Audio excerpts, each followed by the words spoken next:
भगवान की लीला कि गोदावरी के किनारे ही क्यों, समीप में एक नदी और है, कृष्णा नदी दक्षिण में।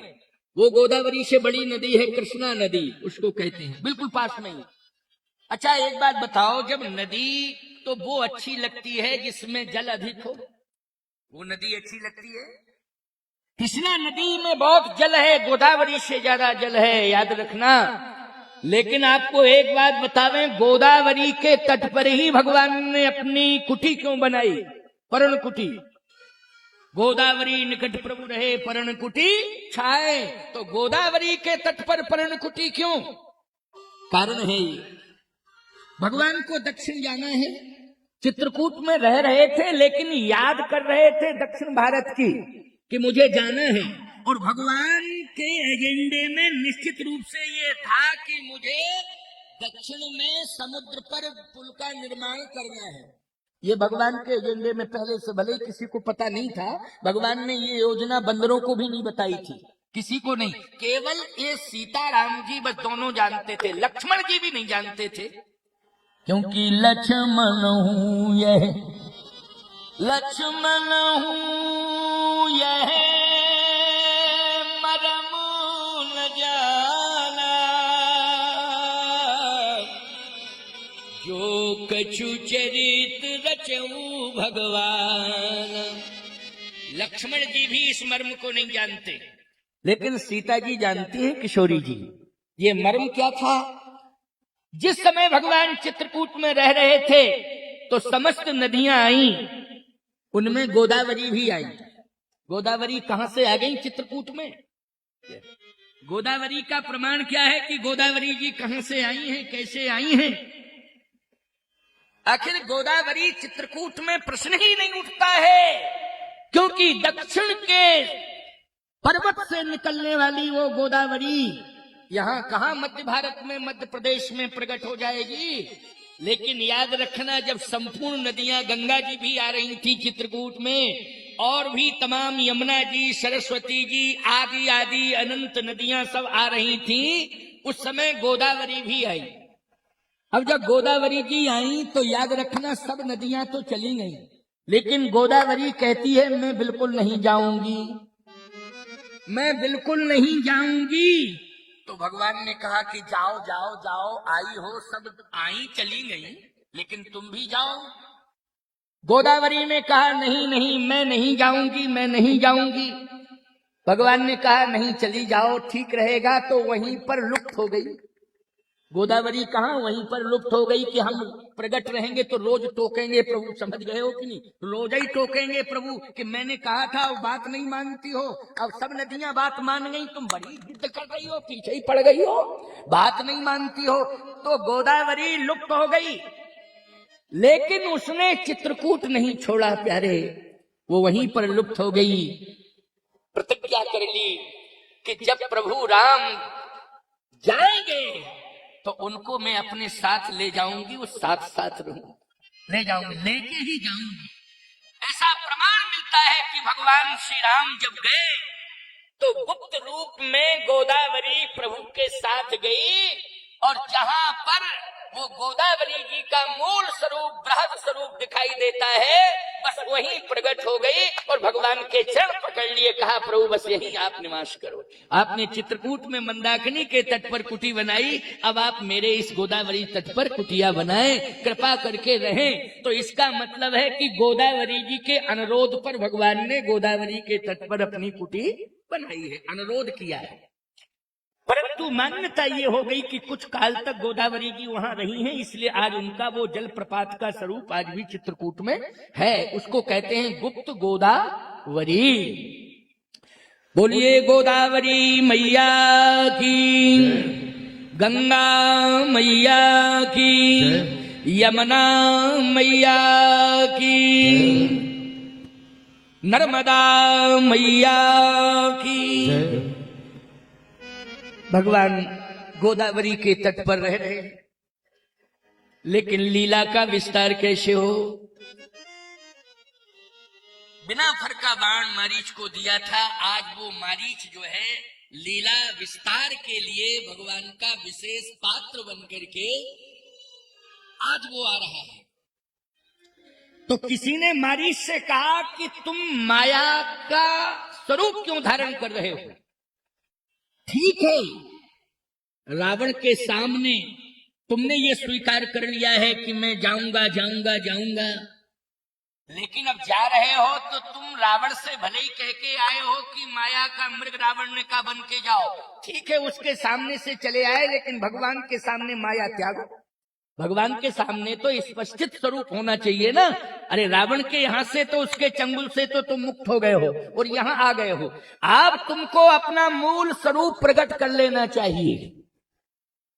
मारीच ने कहा कि गोदावरी के तट पर माया का मिलन हो रहा है और माया का सम्मेलन हो रहा है। समझ रहे हो कि नहीं? कैसे? कहे माया की सीता और माया का मारीच मृग और माया भी रावण।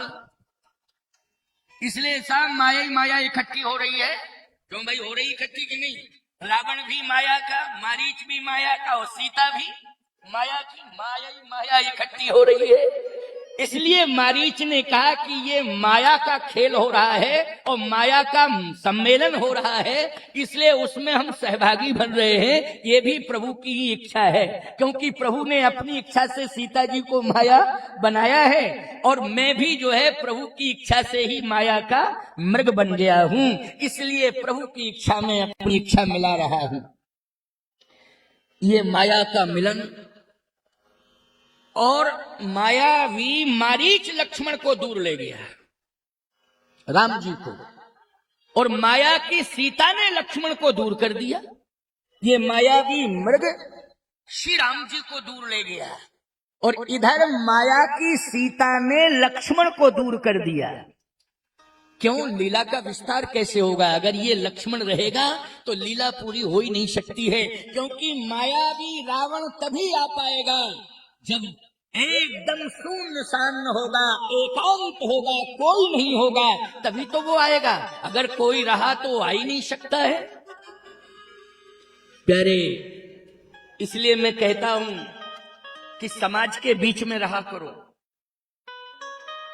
एकांत में ज्यादा रहना पसंद मत किया करो, नहीं माया घेर लेगी। समझ रहे हो? एकांत में ज्यादा रहोगे, लोग प्राइवेसी प्राइवेसी प्राइवेसी, याद रखना उन्हीं लोगों को माया जकड़ लेती है। क्यों भाई? और फिर ऐसे फंस जाते हैं वो कि प्राइवेट ही हो जाते हैं। क्यों भाई? प्राइवेट हो जाते हैं, फिर वो किसी के काम के नहीं रहते हैं, ना वो रिश्तेदारों के काम के, ना देश के काम के, और ना वो यहां तक कि परिवार के भी काम के नहीं रहते। नहीं नहीं नहीं, एकांत में माया ज्यादा जकड़ती है। इसलिए प्यारे, चार लोगों के साथ रहा करो, चार लोगों के विचार सुना करो, और विचारों में अगर संतुष्टि नहीं मिल रही है तो सत्संग में जाकर के संतों के विचार श्रवण किया करो। जीवन में अभूतपूर्व परिवर्तन होगा।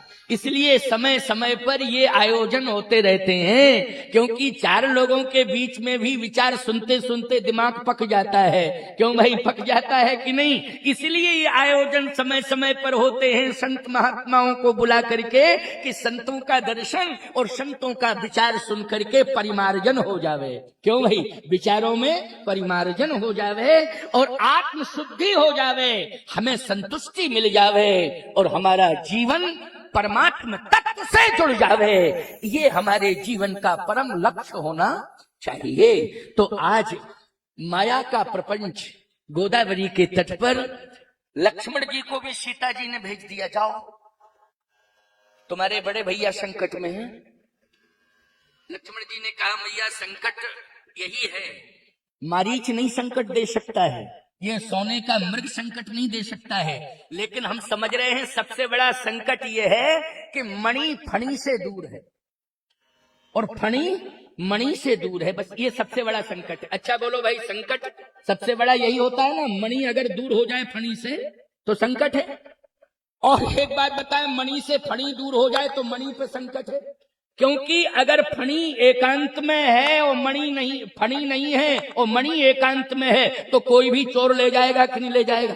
कोई भी चोर ले जाएगा।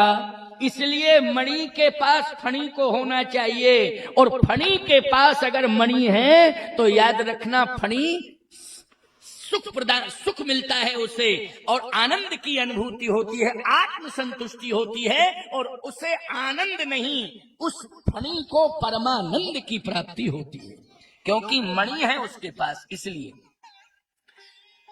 लक्ष्मण जी गए, किशोरी जी ने कुछ शब्द भी ऐसे कहे थे, लेकिन उन शब्दों को वाल्मीकि रामायण के मत से तो मैं नहीं कहूंगा, क्योंकि वो शब्द सामान्य ज्ञान वाले लोग पचा नहीं पाएंगे और तुरंत टिप्पणी करना शुरू कर देंगे।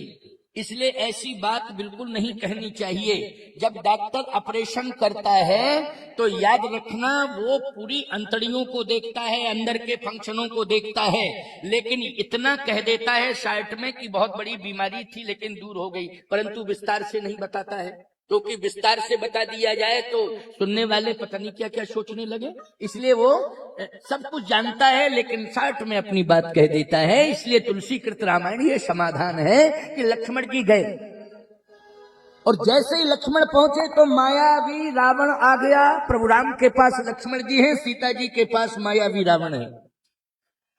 आवा निकट यति के भेषा, साधु का भेष बना के आया हूं। जैसे ही आया कहता भिक्षाम देहि। सीता जी ने सुना, कहा अच्छा भिक्षा चाहिए महात्मा? हाँ, तो मैं भिक्षा दे रही हूं। सीता जी ने सुंदर फल रखे हुए थे कुटी के अंदर, उन फलों को एक पात्र में रखा, और वो पात्र जानते हो पत्तों का पात्र था, क्योंकि वहां धातु का कोई पात्र नहीं ले सकते ना। किसका था? पत्तों का पात्र था, उसमें फल रखे हुए थे। और एक बात आपको बता दें, धातु से भी ज्यादा पवित्र होते हैं वृक्ष के पत्ते, समझ रहे हो नहीं? इसलिए भंडारा पत्तल पर होता है।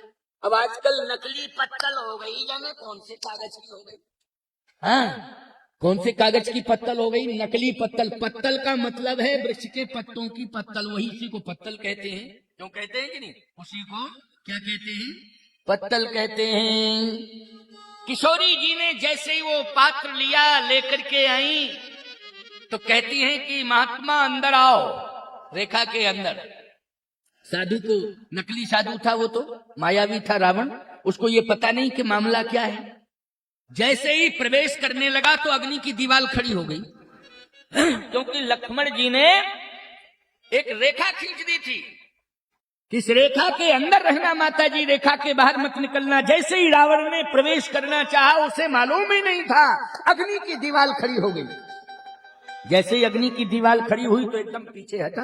मैंने यही चर्चा की थी कि अग्नि को कोई छूना नहीं चाहता। अच्छा बोलो, रावण से बड़ा बलवान है कोई? कैलाश पर्वत को उठा लेता है, चलता है तो पृथ्वी कांपती है, लेकिन अग्नि से रावण भी कांपता है। बोलो, अग्नि से रावण भी कांपता है, इतनी बड़ी पृथ्वी कांपने लगती है चलने से।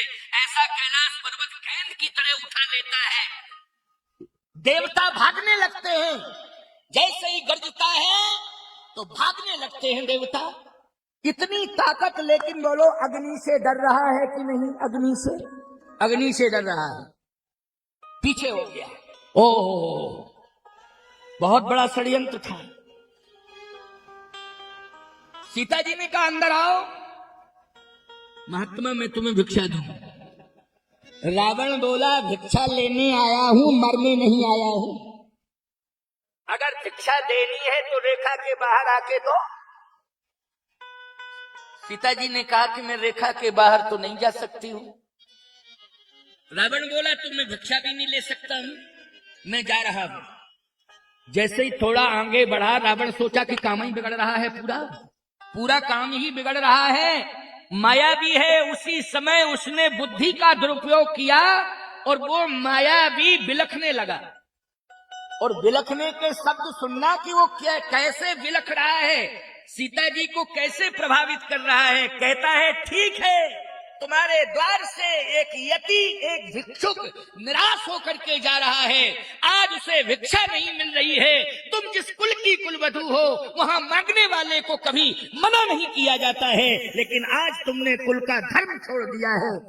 सीता जी ने कहा रुको रुको रुको, अब मैं कुल का धर्म निभाऊंगी, भले ही संकट में फंस जाऊं, रेखा के बाहर निकल के तुझे भिक्षा दूंगी, कुल का धर्म निभाऊंगी। लेकिन मन ही मन सीता जी ने कहा, मैं तो रेखा के बाहर निकल करके कुल का धर्म निभाऊंगी, लेकिन रेखा के बाहर निकल करके तेरे कुल को नष्ट कर दूंगी। रहा न को कुल रोवन हारा, तेरे कुल में कोई रोने वाला नहीं रहेगा, तेरे कुल को नष्ट कर दूंगी, समूल वंश नष्ट हो जाएगा। मैं तो अपने कुल का पालन करूंगी, मैं रेखा के बाहर निकल करके अपने कुल का पालन करूंगी, निर्वाह करूंगी। मन ही मन सीता जी ने कहा, तुरंत रेखा के बाहर आ गई सीता जी। जैसे ही रेखा के बाहर आई तो तब रावण निज रूप दिखावा, तब रावण निज रूप दिखावा,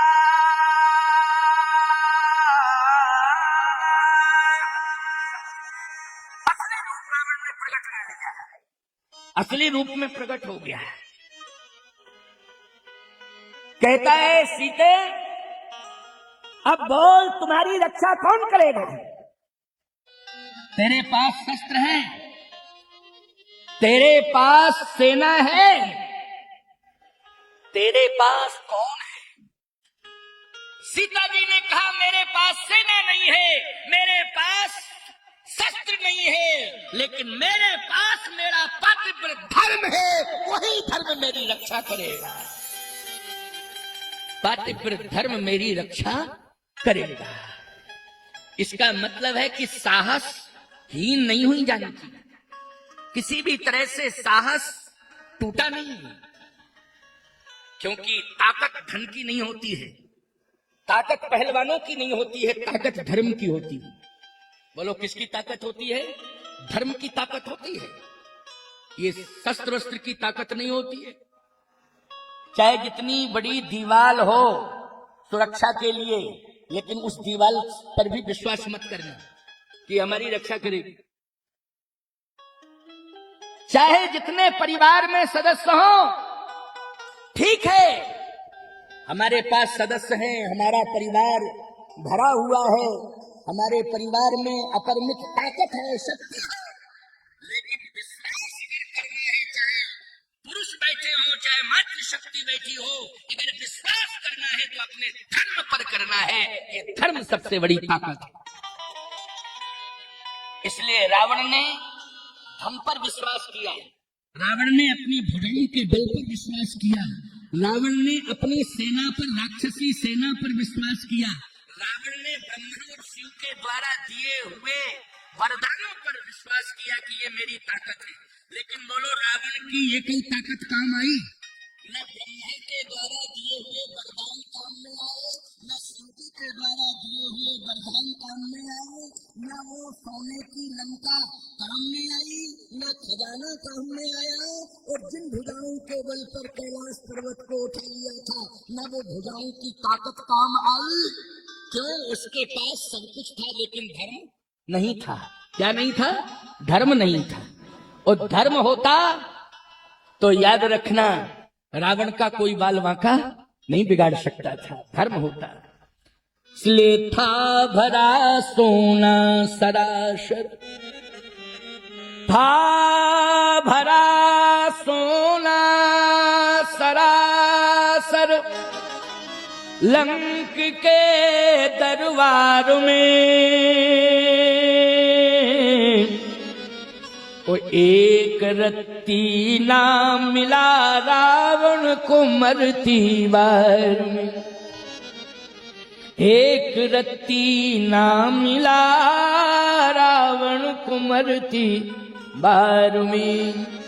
जाने न देना धर्म करना, लोभ मत धन धाम का, जब धर्म ही जाता रहा तो धन रहा किस काम का, जब धर्म ही जाता रहा तो धन रहा किस काम का। मेरे कहने का भक्तों आज का यह सार है,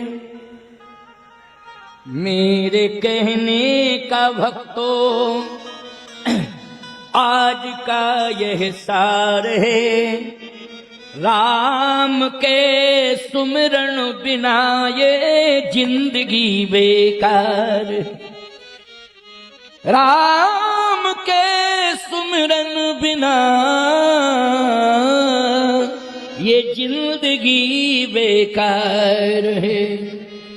इसलिए जितने काम धाम हैं राम से शोभा है। यदि राम से कोई दूर हो गया तो संसार के सब काम माटी में मिल जाएंगे। एक राम ना मिले तो सब काम मिले माटी में। इसलिए राम यही हमारा सत्य है, यही हमारा धर्म है, और यही हमारी शक्ति है, और यही हमारा साहस। आप सबको ये प्रेरणा दे रहा हूं। श्री जानकी जी ने कहा कि ठीक, मैं डर नहीं रही हूं तुझसे, लेकिन आज मैं ये बता देना चाहती हूं कि तेरी लंका में जा रही हूं, लेकिन तेरा विनाश करने के लिए जा रही हूं। क्या करने के लिए? विनाश करने के लिए जा रही हूं। और यदि तूने शिव से वरदान प्राप्त किए हैं तो शिव महाकाल है, लेकिन शिव जिसने तुझे वरदान दिया है वो महाकाल है, लेकिन सीता महाकाली है। जहां शिव का अस्तित्व भी चरणों में आ जाता है। सीता कौन है? महाकाली। इसलिए महाकाल भी तेरी रक्षा नहीं कर पाएगा, क्योंकि सीता क्या बन के गई है लंका? महाकाली। क्रोधवंत तब रावण लीन सिरथ बैठाए, और चला गगन पथ आतुर भैरथ हाँक न जाए। इसका मतलब है महाकाली के सामने डरने लगा। क्यों? उसे एहसास हो गया कि ये कौन है? महाकाली, इसलिए डरने लगा।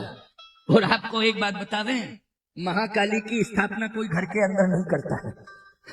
बोलो भाई, महाकाली की स्थापना बोलो भाई कोई घर के अंदर नहीं करता है, और करता है तो याद रखना उसे बहुत सावधान रहना पड़ता है कि नहीं? इसलिए रावण जो है सीता जी को ले गया, लेकिन महाकाली बन गई है सीता, तो उसने रखा कहाँ है? जल्दी बोलो। अशोक वाटिका में रखा, एकांत में रखा। बोलो रखा कि नहीं? इसका मतलब है डर रहा है, और डरने का प्रमाण है, ऐसी बात नहीं कि प्रमाण, डरने का तो प्रमाण है। क्या प्रमाण है? क्रोधवंत तब रावण लीन सिरथ बैठाए, चला गगन पथ आतुर भैरथ हाँक न जाए। कप रहा है, रथ चलाते नहीं बन रहा है। जैसे ही सीता जी एक घनघोर स्थान पर पहुंची जहां अरण्य है, घनघोर जंगल है, ऐसे घनघोर एकांत जंगल में जब पहुंची तो सीता जी के कान में एक शब्द सुनाई दिया, राम राम राम। सीता जी ने कहा कि मेरे स्वामी को कौन पुकार रहा है? सीता जी के सोच रही है कि मेरे स्वामी को कौन पुकार रहा है? राम राम राम। याद रखना वो स्थान था जहां पर्वत की गुफा के अंदर गिधराज जटायु जी थे। वो हमेशा राम राम राम राम कहते थे। बोलो, जटायु जी किसका नाम लेते रहते थे? राम राम राम। अच्छा, बुढ़े ज्यादा हो गए थे, जटायु जी बुढ़े ज्यादा हो गए थे ना, कई हजार वर्ष की आयु हो गई थी जटायु जी की। तो बोलो भाई, बुढ़े लोग अगर भक्त होते हैं तो नींद तो आती नहीं है बुढ़ापे में। आप कभी भी सुन लेना, जो भक्त हृदय के बूढ़े हैं, आप रात्रि को 2 बजे भी 1 बजे भी जग जाना तो उन्हें नींद नहीं आती है। उनके मुख से राम राम राम निकलेगा। बोलो, निकलेगा कि नहीं निकलेगा? राम राम राम निकलेगा। जो भक्त हृदय के, उनकी बात मैं कर रहा हूं। नहीं तो कुछ बूढ़े ऐसे भी हैं जो कहते हैं बीड़ी बीड़ी बीड़ी। उन्हें बीड़ी चाहिए। क्यों भाई? क्योंकि बिना उसके नींद नहीं आती है, बिना उसके बीड़ी के नींद ही नहीं आती है। क्या बता रहे हैं? हम राजस्थान में गए एक जगह, तो हम क्या बता रहे हैं आपको, बगल में हमको ठहरा दिया एक बुढ़ा 80, 85, 90 साल का, और 1 बजे रात को हम नींद ही खराब कर दी उसने। अरे मेरा हुक्का कहाँ गया है, हुक्का। मैंने कहा ये क्या कह रहा हुक्का। अच्छा, हम ज्यादा जानते नहीं थे हुक्का हुक्का, तो हम कहे कि ये हुक्का कोई सेवक होगा, उसको बुला रहा है बुढ़ा। हाँ, हम क्या जाने, हम यही समझे कि कोई सेवक होगा, चला गया होगा छोड़ के। तो अब वो हुक्का हुक्का हुक्का करे, कोई सुने ना, तो हम ही निकल पड़े। तो हमने कहा क्या है बाबा बात? बोले हुक्का भर दो हमारा। अरे राम राम राम राम राम राम। मैंने कहा देखो तो क्या, अरे राम राम कहा करो, ये हुक्का फुक्का और ठुक्का के चक्कर में जिंदगी खराब मत करो। राम राम कहो, राम राम कहो, राम राम कहो, आदतों को सुधारो, परिवर्तन करो। राम केवल राम राम। गीधराज जटायु, गीध अधम खग आमिष भोगी, सा मांस खाने वाला अधम पक्षी, लेकिन राम राम राम राम राम राम कह रहा है। सोचो जरा, प्रेरणा लो।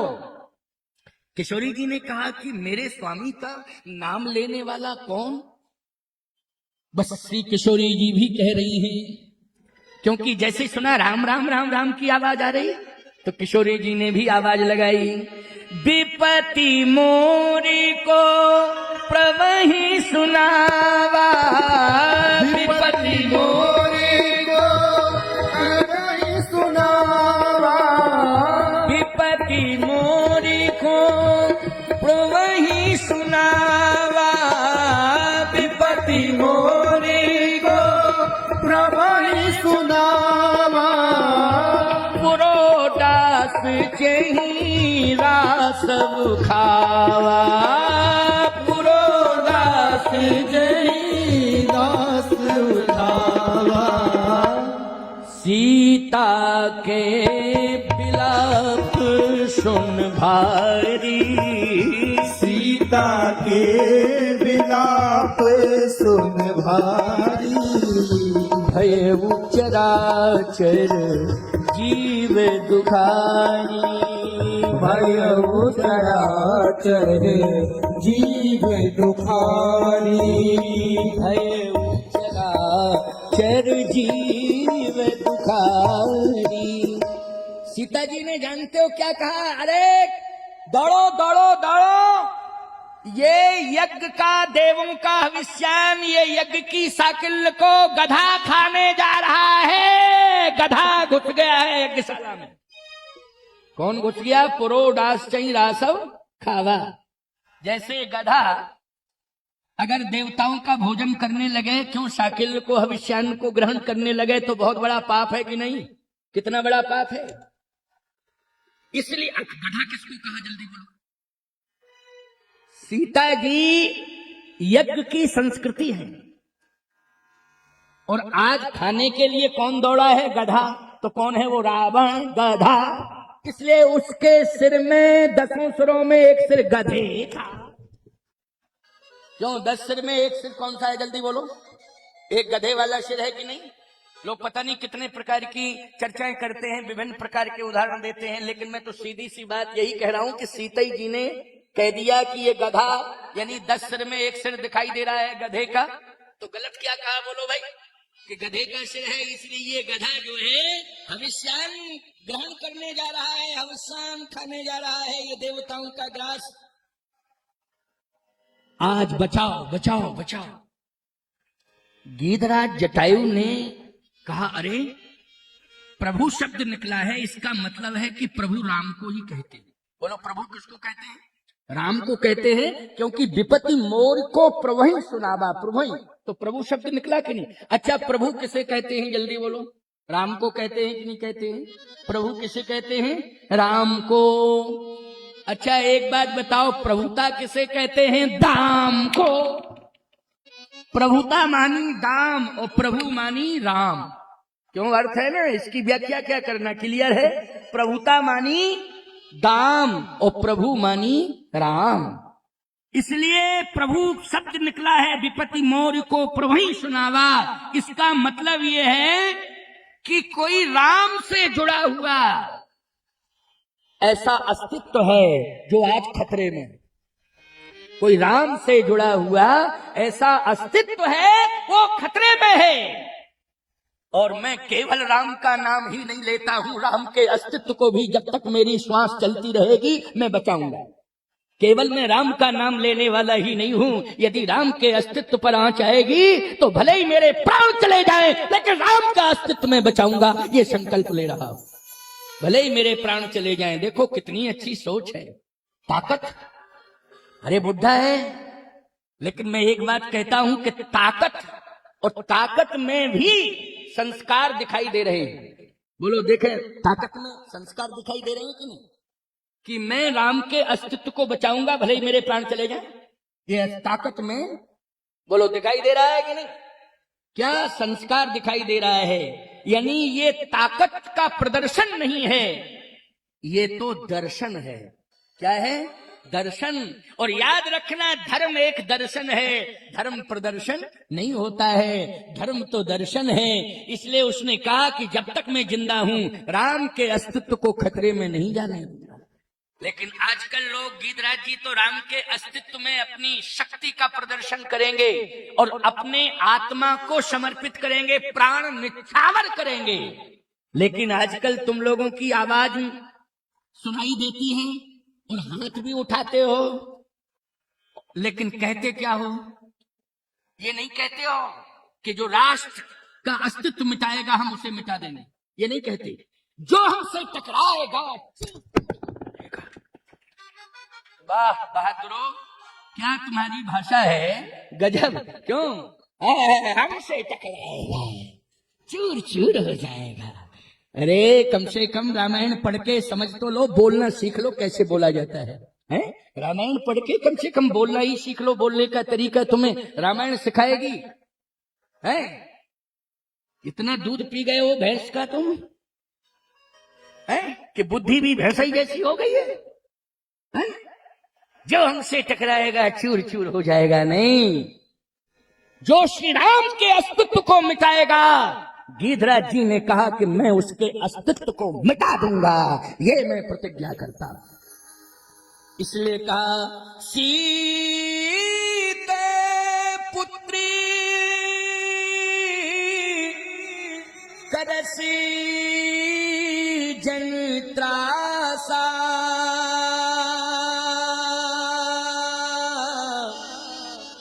करी हो जातु धान करना। हे पुत्री, तू चिंता मत कर, अभी आ रहा हूं और आज इसका मैं सर्वनाश कर दूंगा। सर्वनाश। देखो आपको एक बात बता दें, सीता जी महाकाली बन के जा रही है। क्या बन के? रावण का विनाश करने, उसकी लंका का विनाश करने के लिए सीता जी महाकाली बनकर के जा रही हैं। और याद रखना, महाकाली वो है कि महाकाल का अस्तित्व जिनके चरणों में है। बोलो, महाकाली का चित्र देखा? भगवान शिव लेटे हुए हैं चरणों में महाकाली के। तो महाकाल कहाँ है? चरणों में है। ये महाकाली है, इसलिए इसको कोई बचा नहीं पाएगा, इसके वंश को कोई बचा नहीं पाएगा, इसके वंश का विनाश होना ही होना है।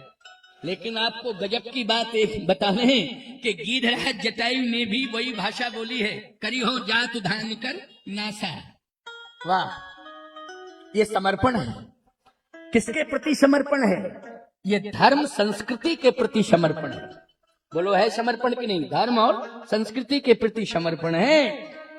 हम आपको सही बता दें, अगर तुम्हारी आवाज ये निकल रही है कि जो देश भारत देश पर आंख उठाएगा हम उसकी आंख निकाल लेंगे, तो याद रखना ये राष्ट्र के प्रति तुम्हारा समर्पण है। बोलो, किसके प्रति समर्पण है? राष्ट्र के प्रति समर्पण है कि जो भी हमारे देश पर निगाहें ऊंची करके, ऊंची आवाज करके अगर चैलेंज करता है तो निश्चित है हम चैलेंज देंगे, और यदि आंख उठा के देखता है तो उसकी आंख को निकाल लेंगे। ये राष्ट्र के प्रति समर्पण है। लेकिन अगर यही भाषा ये हो जाए कि पड़ोसी के दरवाजे पर तुम कमर पर हाथ रख के पहुंच जाओ और कहो, अगर तुमने निकलते ही दरवाजे से हमारे दरवाजे को देखा तो हम तुम्हारी आंख निकाल लेंगे, ईमानदारी के साथ बताओ, मुकदमा बन जाएगा उसके खिलाफ नहीं बन जाएगा? धमकी का जल्दी बोलो। और जेल चला जाएगा कि नहीं चला जाएगा? चला जाएगा कि नहीं? वो अपराधी माना जाएगा कि नहीं माना जाएगा? लेकिन अगर दूसरे देश को चैलेंज दिया है तो देशभक्त माना जाएगा कि नहीं माना जाएगा? क्या माना जाएगा? देशभक्त माना जाएगा। इसलिए कम से कम भाषा बोध होना चाहिए, भाषा का अर्थ समझ लेना चाहिए। कभी भी हमें भाषा को क्रोध में नहीं बोलना चाहिए, भाषा को बोध के साथ बोलना चाहिए। यह है रामायण का सिद्धांत। आज गिधराज जटायु के अंदर क्या ये क्रोध है? नहीं नहीं, ये क्रोध नहीं है, ये समर्पण है। इसको क्रोध नहीं कहते हैं, इसको क्या कहते हैं? समर्पण कहते हैं। किसके प्रति समर्पण है? सनातन संस्कृति के प्रति समर्पण है। अपमान नहीं देख सकता, भले ही इसके लिए मुझे कुछ भी करना पड़े, अपमान नहीं देख सकता। अपमान कैसे देखा जाएगा प्यारे? यहां गुरु गोविंद सिंह के दोनों बेटे जोरावर सिंह, फतेह सिंह, इन दोनों ने धर्म को आगे किया है, अपने जीवन को महत्व नहीं दिया है, धर्म को महत्व दिया है।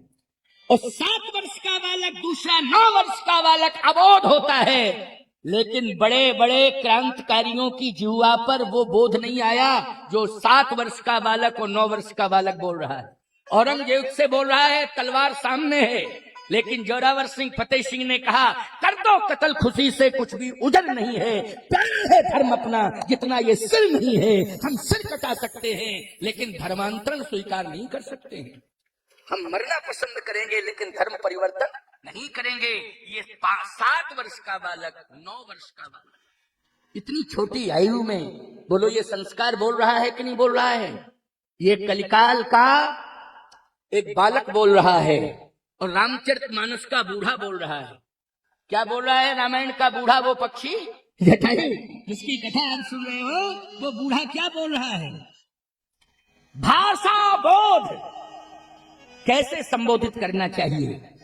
अगर छोटी है उम्र में तो बेटी कह के संबोधित करो, अगर समवयस्क है तो बहन कह के संबोधित करो, और अगर बड़ी है तो मां कह करके संबोधित करो।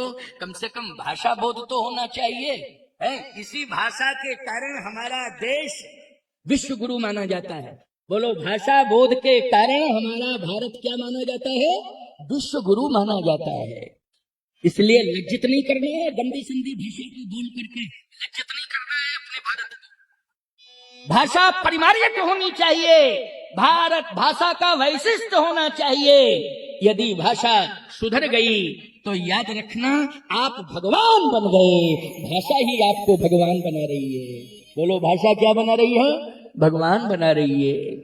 आज हजारों लोग यहाँ बैठे सुन रहे हैं, ये भाषा ही तो है। और बोलो, क्या मान रहे हो? यही तो कह रहे हो कि संत के स्वरूप में कहीं ना कहीं हमें भगवान का दर्शन हो रहा है। ये भाषा का ही प्रभाव है प्यारे। बोलो, है भाषा का प्रभाव कि नहीं? इसलिए भाषा में बोध हो, ये प्रबोधनी भाषा, वैशिष्ट होना चाहिए, संस्कार होना चाहिए, शिष्टता होना चाहिए।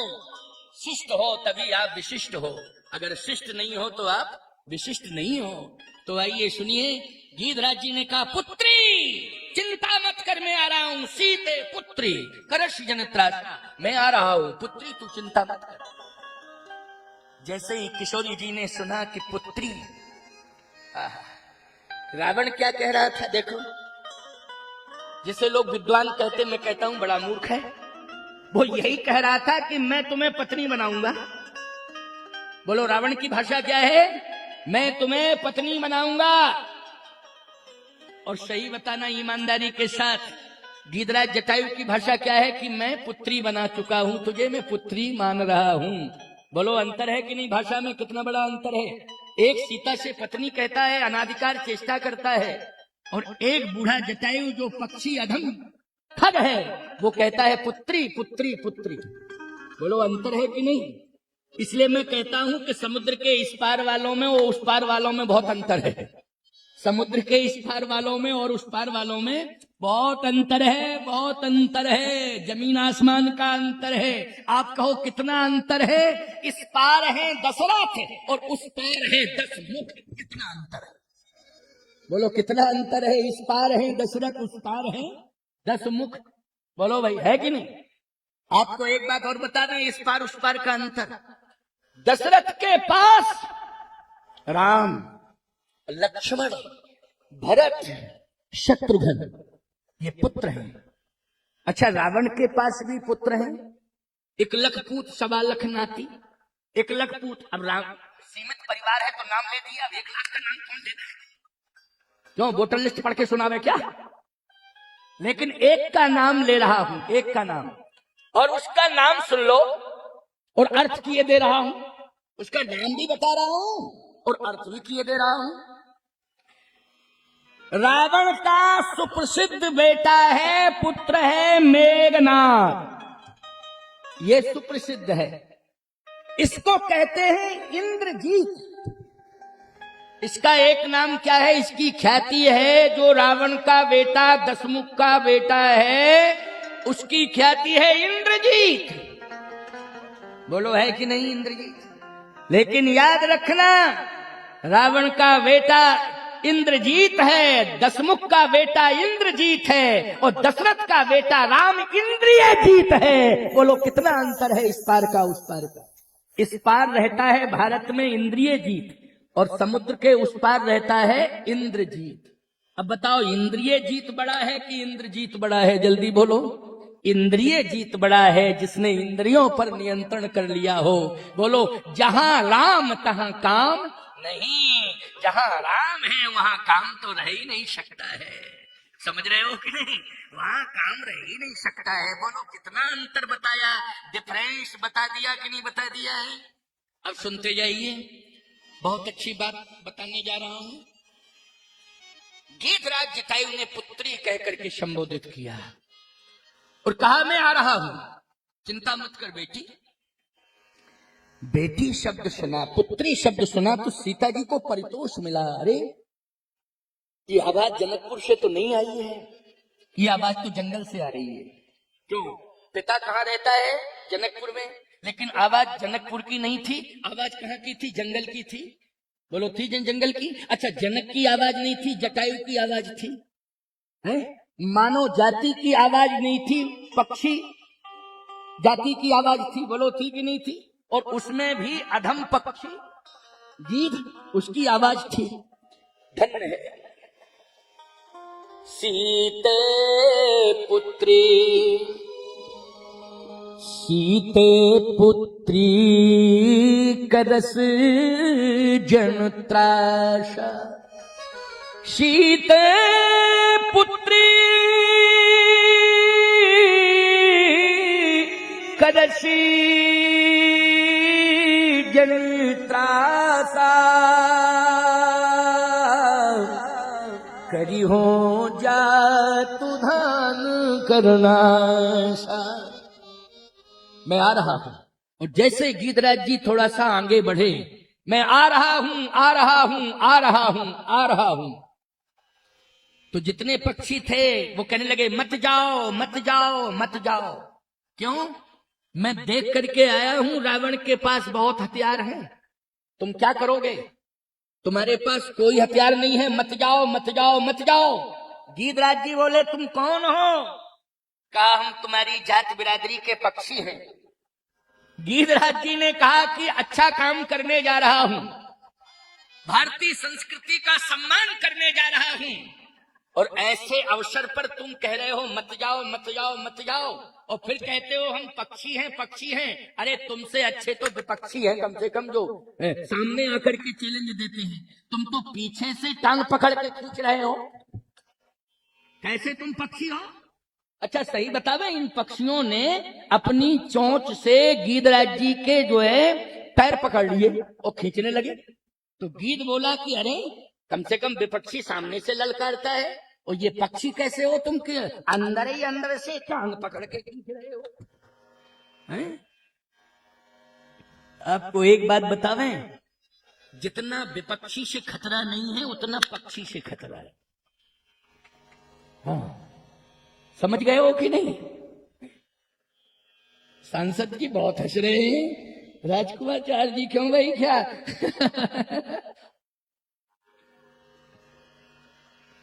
सावधान, कान खोल करके मेरी बात सुन लो। मैं तो रामायण की कथा कह रहा हूं। मैं व्यक्तिगत रूप से नहीं, रामायण की कथा कह रहा हूं। वो तो मैंने देखा सांसद जी को तो मुस्कुरा रहे थे, तो मैंने कहा निश्चित है कोई कारण होगा।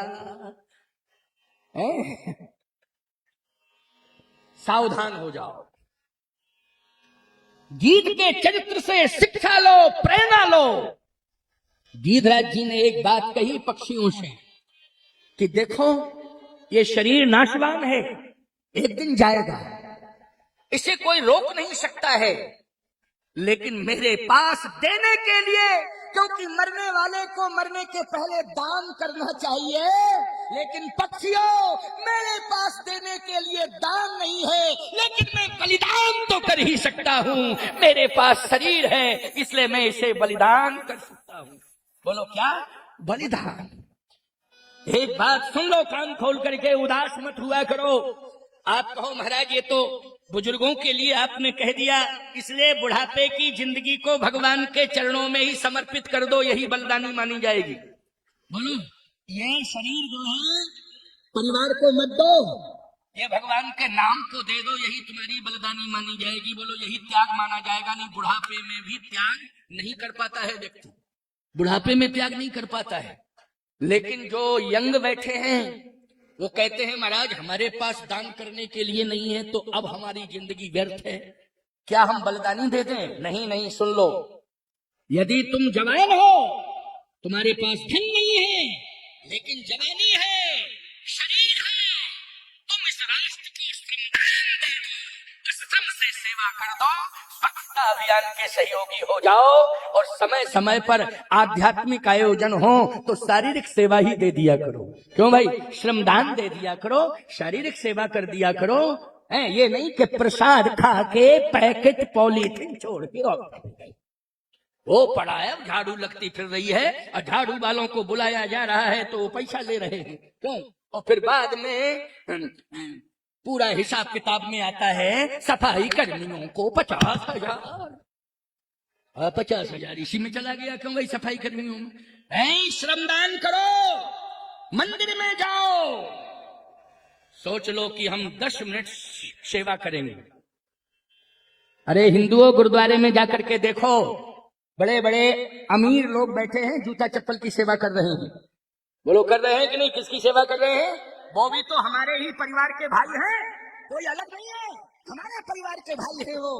लेकिन कहीं ना कहीं उनके गुरु ग्रंथ ने यह शिक्षा दे रखी है, रोम रोम में वो शिक्षा प्रवेश कर गई है, इसलिए उस मर्यादा का वो पालन कर रहे हैं। लेकिन रामचरितमानस ग्रंथ की मर्यादा और शिक्षा तुम्हारे रोम रोम में क्यों नहीं जा रही है? यदि जा रही है तो सेवा से क्यों दूर हो रहे हो? इसलिए ये जिंदगी सेवा में समर्पित हो जावे। अगर हम जवान हैं, ताकत है, तो श्रमदान तो कर ही ले कम से कम। और भगवान ने दिया है तो दान भी करें, दान भी करें, भगवान ने दिया है। और नहीं अगर तुम्हें अभाव लगता है तो शरीर तो दिया है, श्रमदान अवश्य ही करना चाहिए।